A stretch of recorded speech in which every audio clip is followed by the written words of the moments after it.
और वो अपनी नशीली आंखों से मुझे देख रही थी और वह अपनी मीठी आवाज में मुझसे बोली, यश, मैं तुम्हारी साधना से प्रसन्न हुई हूँ। और अब बोलो, तुम मुझे किस रूप में पाना चाहते हो? अपनी माँ के रूप में, अपनी बेटी के रूप में, या फिर अपनी पत्नी के रूप में?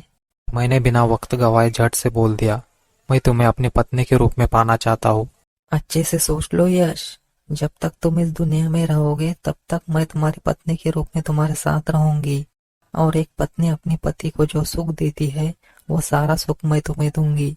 लेकिन यदि तुम मेरे अलावा किसी और औरत के मोह में पड़ गए तो तुम्हें इसका बहुत बड़ा खामियाजा भुगतना पड़ेगा। जिसकी तुम्हारी जितनी खूबसूरत पत्नी हो वह भला किसी और औरत के मोह में क्यों पड़ेगा? तो ठीक है। और उसने एक पत्नी का रूप धारण कर लिया, जिसमें उसने मांग में सिंदूर, गले में मंगलसूत्र और गुलाबी साड़ी पहनी हुई थी।